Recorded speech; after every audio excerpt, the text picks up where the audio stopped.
আসসালামু আলাইকুম এভরিওয়ান। এখানে ডাটা আর কাঁঠাল বিচি খুব সুন্দরভাবে কেটে বেছে ধুয়ে নেওয়া হয়েছে। এটা রান্না করা হবে পুঁটি মাছের শুটকি দিয়ে। পুঁটি মাছের শুটকিটা হাতে বানানো হয়েছে, তো শুটকিটাকেও ভালো মতো ধুয়ে চুলাতে একটা প্যান বসিয়ে দিয়ে সেখানে সরিষার তেল, রসুন আর পেঁয়াজটাকে একটু ভালো মতো ভেজে নিয়ে হালকা বাদামি কালার করতে হবে।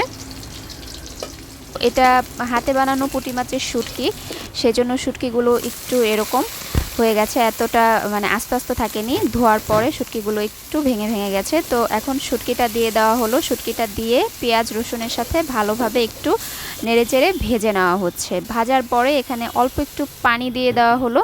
পানি দেওয়ার পর এবার প্রায় 1 চামচের মতো হলুদের গুঁড়ো দিয়ে দেওয়া হলো। সেই সাথে দেওয়া হলো 1 চামচ বা আধা চামচের মতো মরিচের গুঁড়ো দিয়ে শুটকিটাকে একটু কষিয়ে নেওয়া হবে। আর পরিমাণ মতো লবণ দেওয়া হচ্ছে।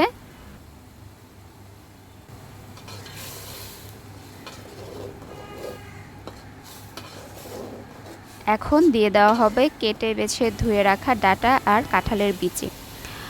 তো কাঁঠালের বিচিটা দিয়ে এবার এই সব কিছুকে একটু নেড়ে চেড়ে কষিয়ে নেওয়ার পালা। এইভাবে তরকারিটা রান্না করলে এত মজার হয়।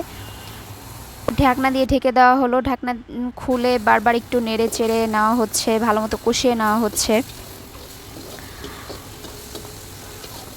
এবার দিয়ে দেওয়া হলো একটু জিরে বাটা দিয়ে আরও একটু নাড়াচাড়া করে কষিয়ে এবার ঝোলের পানি দিয়ে দেওয়া হচ্ছে।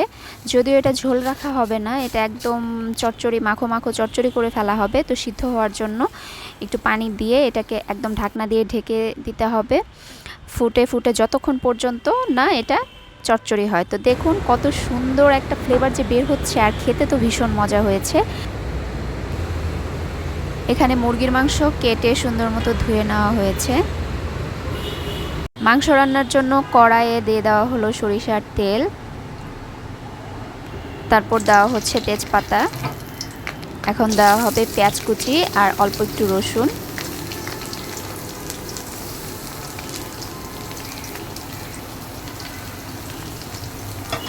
এবার এগুলোকে একটু ভেজে ভেজে নিতে হবে যতক্ষণ পর্যন্ত একটু সুন্দর ফ্লেভার বের না হয়।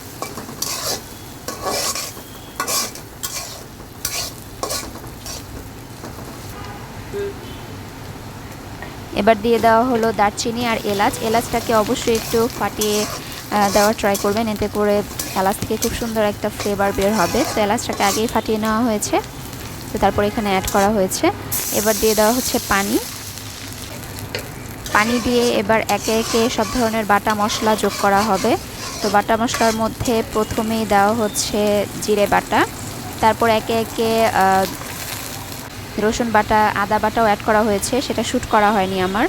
তো তারপর এখানে দেওয়া হচ্ছে মরিচের গুঁড়ো আর দিয়ে দেওয়া হচ্ছে হলুদের গুঁড়ো। এসব দিয়ে এখন দিয়ে দেওয়া হবে লবণ।